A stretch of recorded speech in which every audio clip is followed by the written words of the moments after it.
Whoa. Okay. Happy Monday. Trying to get my phone. It's a little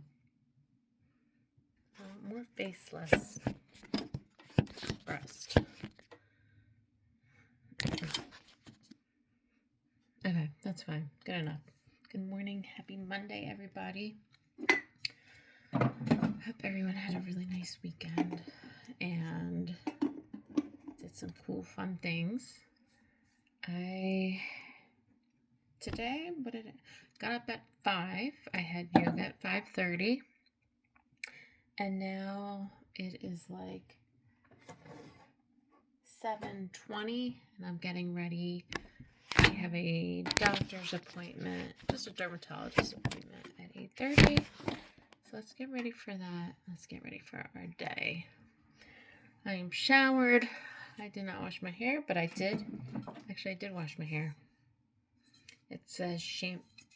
I washed my hair. And I'm actually on like the last day before I have to wash it, so it feels like that weird texture. I don't like it. So since it has like a little bit of buildup on it, it's a good day to like curl your shit. So that's what I'm going to do today. But first thing, I'm going to prep my skin for makeup and all that good stuff. I did not get any new makeup, so I'm still dealing with Sharp NARS and my OG, my favorite, Pure Love Your Selfie. So that's what we're working with today. And first I'm going to go in with some... Actually, I cleansed several times in the shower, so there's nothing left. So I'm going to go in with my toner. And this is just a collagen plumping toner. It's the only thing I want plumped on my body is my face. Everything else, no. But let's get in there. Let me talk to you guys about yoga. I've been doing yoga on and off for probably about 12 years, maybe even longer. I've been members of different studios and did different classes through Groupon and things like that, and just really, really enjoyed learning the different moves and postures and holds and linking them to breath and all that good stuff. And it's been a really big game changer for my mental health. It centers me, grounds me, and just gives me kind of like a bigger picture when you really come down to it. This world is enormous, and it's kind of humbling to know how really not insignificant we are, but our shit that we're going through every day, everything that we stress about, it's really okay. It's really okay. And sometimes you just need to quiet the mind to really get to the root of what the hell your issue is. And it's not something that happens overnight. It takes time. And since discovering that and learning how to do that and use those tools, it's been helpful for the past couple of years. I wish I was more consistent with it. Yoga can be on the more pricier side of classes and stuff like that.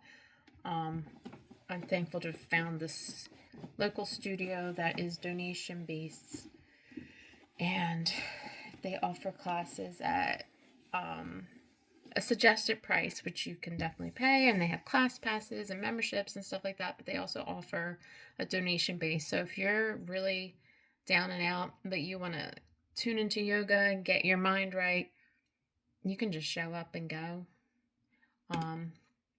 Make a donation of $5, $10, $15 if you can. If you can't, which I think is really, really nice. And so I try and give when I can. I'm fortunate enough where I can pay for my class and make a donation, or sign up for like a class pass. And then the class passes are nice because that breaks it down to about $10 or less for a class, depending on what pass you get. So you can't beat it. And for me, it's cheaper than therapy, and I get more out of it, and I'm moving my body, and it feels really good when you're done. And and the class this morning, I was the only one there. And the teacher was amazing. She didn't make me feel uncomfortable because I'm like, oh shit, like you came here at 5:30 to teach just me. And she said, you know what, I put time and effort into my practice and my playlist that goes along with my practice, and I want to share it with somebody. I was like, oh. So like and that's the whole thing with yoga, is the community that of people you meet. They are the chillest, non-judgmental, most welcoming people. And I don't really find myself naturally like that, but when I go there, I feel like a calmness in me that I usually can't portray. But I don't know. Does that make sense? Like today, she shared a couple things that she read during Shavasana. And she said that we are like we're all just like a pebble or a rock in a river, and life and stuff is the current. And over time, or okay, hold on, I don't want to jack it up. Like the current is yoga or your practice and your intention, and that's the current in the river, and that smooths all the rocks edges, rough edges, sharp edges, and that way when by the time you get to the ocean, you are a nice smooth pebble. So that's what I'm trying to be, a smooth pebble. Sharp, like I want all my rough edges done, like smoothed out. There's no reason for me to be so tense or uptight or worked up, and it's only 5:30 in the morning. But why do I wake up and like I'm already I don't know. It's not like I'm out for blood. Just like I'm ready. You fuck with me, I'm fucking with you. Like I'm already in that mode when I wake up. Why? Nothing's happened yet. My life is pretty fucking good. I'm okay. So it's just like, dude, just stop.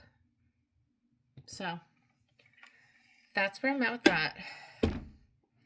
And I hope that if you struggle with mental health or anxiety, depression, or anything like that, that you try yoga and that you see if it's something for you. I'm going to do my little unibrow, mustache, and whatever else hair I'm growing off camera. But if you've tried yoga,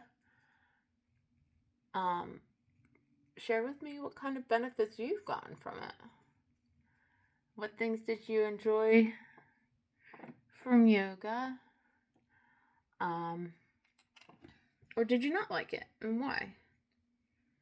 Or if you're interested in going to a class and don't know where to start and you're in the South Jersey area, hit me up.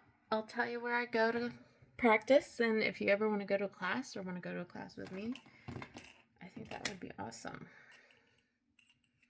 See how nicer I come after yoga versus my other videos where I'm like yelling at Brett, talking about how I got screwed over in my 20s. Like I'm just like, no, life is wonderful. Join me in this journey of life. Like yoga is the trick. All right. I think I have to plug underneath. I don't care about that. I had a couple other things I wanted to talk about that I totally forgot now.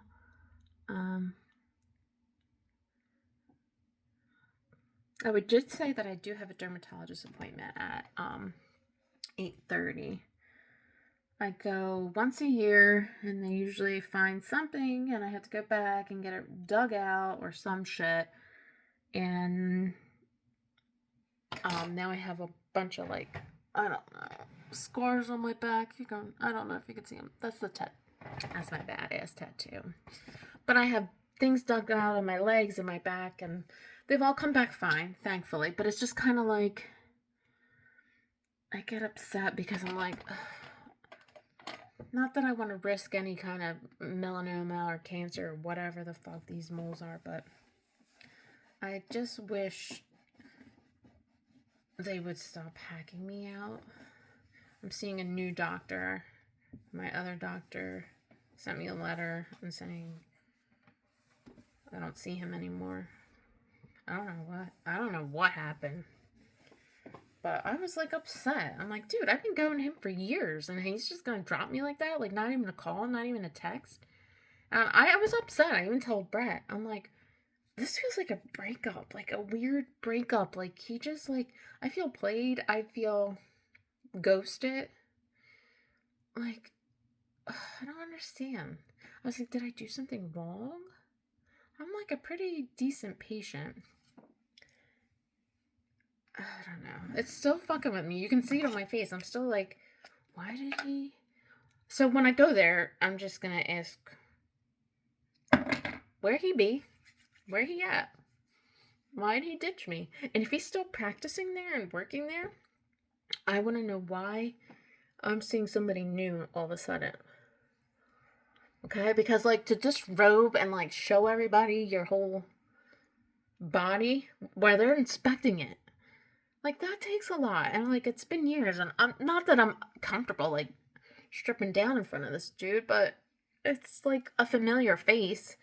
Now I gotta fucking deal with a new doctor. I think it's a female, which is fine too. I don't really care about that except for my OBGYN. Like, that's gotta be a girl. But as far as a dermatologist, I'm fine. Either male, female. And so now I gotta friggin' disrobe in front of this girl, woman, doctor. And then I always like to see their face. And I don't, like, I do it, like, they come in the room, you have your little thing on, and usually it's open in the front, and you just go. So I kind of, like, I try and wear matching underwear and bra, but sometimes they'll, like, look. Oh, God, I gotta be careful. They'll look and just see the areas, make sure there's nothing. And, like, they'll check your butt like they're checking a toddler if he has, a dirty diaper, and they pull your underwear and look around. Like, it's fucking a lot. So sometimes I prefer just, like, can I just take this whole thing off and just, like, close my eyes and you do you? But sometimes they'll let you leave it on and they're, like, looking, and it's just like, no, I just want to get naked and be done with this. That's my approach to it. All right, I'm straightening my hair to curl it, which is stupid. And now I need a time check. Okay, it's 7:30. We need to keep it moving. So that's where I'm at. Gonna get that checked out. And then I'm gonna go into work. Gonna go to work. When does work stop? Like, when's retirement for your kid? Ay. I was listening to the radio on the way home from yoga, Sojo 1049, and they were talking about there's always those people at work where work is their life. Like, they have no life outside of work. And it's like, think about your company or whatever, and think of that person. There's one in every company, at least one. And I'm like, yeah, I know of one. And I'm like, it's so friggin', it is sad. It's like, oh, because there's a reason why they teach this whole work-life balance thing, because all work and no play, I'm gonna hurt somebody. So yeah, I mean, I think of this person and I'm just like, get a fucking hobby, anything. Or if you like to go on walks, like, I don't know, like, find something. Because it's not healthy to be all about work, because we are disposable at work. I can be replaced in a day. Would the company go down and not be able to function? Maybe. No, they won't. They'd be fine. And I'd be... like, it's weird, right? Like, I'd move on. I've had several jobs. This is my longest running job, and I love the company I work for, and I'm lucky, but they could fire me, and that'd be the end of it. And I'd have to move on. But thinking about this person, like, if they got fired, they'd be devastated. And I mean, I would be like, oh, what? But I'm sure there was probable cause for my termination. So I just take it with a grain of salt and move on. Oh my God, I do too much talking. All right, let's go in with the makeup. Let's do the makeup first, and then we're going to do the hair. I think that's the move. Let's get this hair out of the way. And I might shut this off and end this early. It's already 15 minutes in, so let's go in with some of our... And then I read something about makeup where it was like, if you put so much shit on your face, your makeup's not going to stay on. So now I did all this skin prep, but now is my makeup, it's like now you're Italian dressing and you're trying to put on makeup on Italian dressing, which makes sense. Like, it's just going to slide off. But then I thought, we had to prep our skin for makeup, for foundation. So now it's like, do I do all the little steps that I do, or do I... So actually, you know what? I'll do my hair. I hate doing my hair first. I don't know what I'm going to do. I'm going to leave it at this because I'm obviously having an issue here. And I hope everybody has a good Monday. And if you're sad, watch Gilmore Girls, because you won't be sad watching Gilmore Girls. All right. Have a good week, everybody. Oh, yep. Runny nose. Perfect. Every video. Runny nose or a booger on my nose. I think that's like my signature. All right. Bye.